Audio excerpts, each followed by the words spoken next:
Hello, നമുക്കിന്ന് easy ആയിട്ട് ഉണ്ടാക്കാൻ പറ്റിയ ഒരു തരിപ്പോളൻ്റെ റെസിപ്പി ഉണ്ടല്ലോ. ആദ്യം തന്നെ നമുക്ക് എന്തൊക്കെയാണെന്ന് നോക്കാം.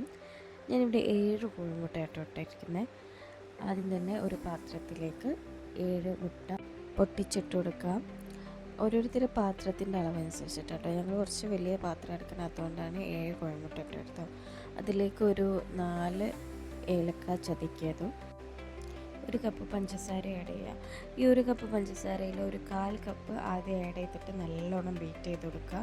പിന്നെ അത്യാവശ്യം ഒന്ന് ബീറ്റായിട്ട് വരുമ്പം ബാക്കിയുള്ള ആ ഒരു പഞ്ചസാര ഉണ്ടല്ലോ, അതും കൂടി ഇട്ടിട്ട് നല്ലപോലെ ബീറ്റ് ചെയ്ത് കൊടുക്കുക കേട്ടോ. നല്ലോണം പതിച്ചിട്ട് പൊന്തി ഈ ഒരു പരിവായിട്ട് വരുന്നത് വരെ ബീറ്റ് ചെയ്ത് കൊടുക്കണേ. ഇനി ഇതിലേക്ക് നമുക്ക് മൈദ ആഡ് ചെയ്യാം. ഒരു കപ്പ് മൈദയും അതിലേക്ക് ഒരു ടീസ്പൂണ് ബേക്കിംഗ് പൗഡറും കൂടി ആഡ് ചെയ്തിട്ട് മൊത്തത്തിൽ അതിലേക്ക് ഇട്ട് കൊടുക്കുക. കുറച്ച് ഇട്ട് കൊടുക്കേണ്ട ആവശ്യമൊന്നുമില്ല, മൊത്തമായിട്ട് തന്നെ ഇട്ട് കൊടുത്തിട്ട് നല്ലപോലെ ബീറ്റ് ചെയ്ത് കൊടുക്കുക. കട്ട പിടിക്കാതെ നല്ലോണം ബീറ്റ് ചെയ്തെടുക്കണേ.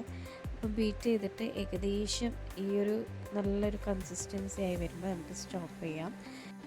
അപ്പോൾ ഇതാ നമ്മളെ ബാറ്റർ റെഡി ആയിട്ടുണ്ട്.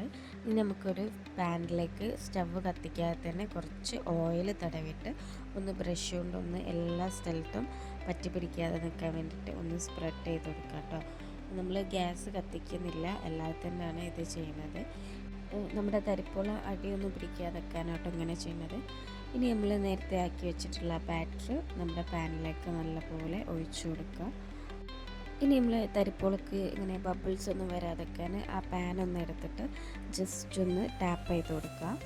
ശേഷം നമ്മൾ സ്റ്റവ് നല്ല ലോ ഫ്ലെയിമിൽ കത്തിച്ചെടുക്കുക.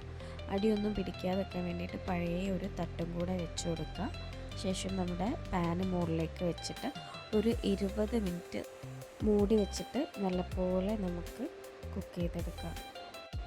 അങ്ങനെ നമ്മുടെ തരിപ്പോള ഓൾമോസ്റ്റ് സെറ്റായിട്ടുണ്ട്. ഇനി നമുക്കൊരു സ്റ്റിക്ക് വെച്ചിട്ട് നടുവ് വെന്തിട്ടുണ്ടോ എന്ന് ഇടയ്ക്ക് ചെക്ക് ചെയ്ത് നോക്കാം.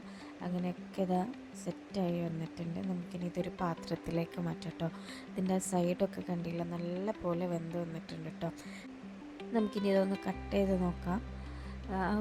ഉള്ളിലൊക്കെ നല്ല പോലെ ഫ്ലഫി ആയിട്ട് തന്നെ വെന്ത് വന്നിട്ടുണ്ട് കേട്ടോ. നല്ലൊരു സ്മെല്ലാണ്.